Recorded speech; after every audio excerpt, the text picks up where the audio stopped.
क्या सिर्फ एक लाइन की प्रार्थना से ईश्वर मिल सकते हैं? 3 फकीरों की यह सच्ची कहानी आपको सोचने पर मजबूर कर देगी। बहुत समय पहले रूस में एक समुंदर के बीचों बीच एक छोटा सा टापू था।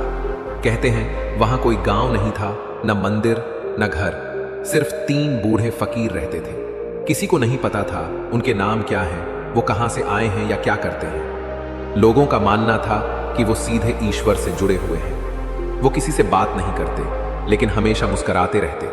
ना तो कोई किताब पढ़ते, ना पूजा पाठ करते, बस दिन रात समंदर किनारे टहलते और कुछ बुदबुदाते रहते। जो नाविक वहां से गुजरते वो कहते, जब उस द्वीप से गुजरो तो सिर झुका लेना, वहां ईश्वर के सच्चे सेवक रहते हैं। धीरे धीरे ये बात दूर दूर तक फैलने लगी। ये खबर जब चर्च तक पहुंची तो वहां के बिशप को बड़ी हैरानी हुई।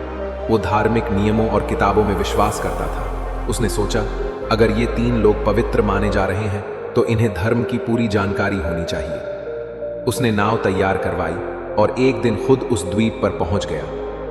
तीनों फकीर जैसे हर दिन करते थे, किनारे खड़े हुए सूर्यास्त देख रहे थे। बिशप ने कहा, मैं चर्च से आया हूं, मैं धर्म की शिक्षा देने आया हूं। क्या तुम लोग ईश्वर में विश्वास करते हो? तीनों ने सिर झुका लिया और मुस्कुराकर कहा, हां प्रभु, हम ईश्वर को मानते हैं। बिशप ने फिर पूछा, क्या तुम प्रार्थना करना जानते हो? तीनों ने सिर हिलाया।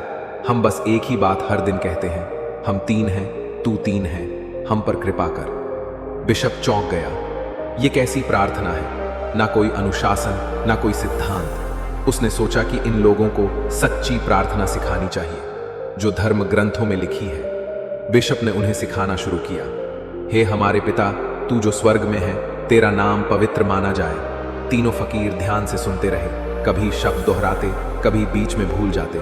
बिशप ने कई बार रटवाया, समझाया, घंटों लग गए, लेकिन आखिरकार फकीरों ने पूरी प्रार्थना याद कर ली। बिशप खुश होकर लौटा। उसने सोचा, आज मैंने ईश्वर के 3 सच्चे सेवकों को सही रास्ता दिखाया है। अब बिशप की नाव वापस लौट रही थी। समंदर शांति से बह रहा था। नाविक आराम कर रहे थे। तभी एक नाविक चिल्लाया, देखो, पीछे कोई तेजी से हमारी तरफ आ रहा है। बिशप ने मुड़कर देखा और उसकी आंखें फटी की फटी रह गईं। तीनों फकीर समुद्र के ऊपर पैदल चल रहे थे। वो न नाव में थे, न किसी जादू में, बस धीरे धीरे लहरों पर चलते हुए उनकी तरफ आ रहे थे। बिशप स्तब्ध रह गया। तीनों फकीर पास आए और हाथ जोड़कर बोले, माफ कीजिए प्रभु, हम वो प्रार्थना भूल गए जो आपने सिखाई थी। हमने पूरी कोशिश की, लेकिन याद नहीं रख पाए। कृपा करके फिर से सिखा दीजिए।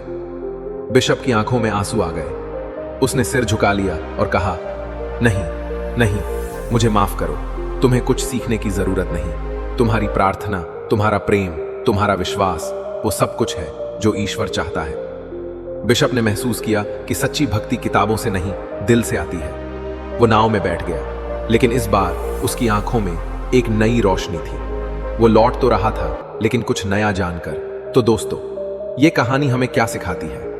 ये सिखाती है कि सच्चे भाव से की गई प्रार्थना किसी भी धर्म ग्रंथ, किसी भाषा या किसी नियम से ज्यादा शक्तिशाली होती है। ईश्वर को हमारे लफ्जों की परवाह नहीं होती, उसे हमारे दिल की सच्चाई चाहिए। 3 फकीरों ने न किताबें पढ़ी, न कोई विधि अपनाई, फिर भी उनकी शक्ति इतनी थी कि वो समंदर पर चलकर आ गए। क्यों?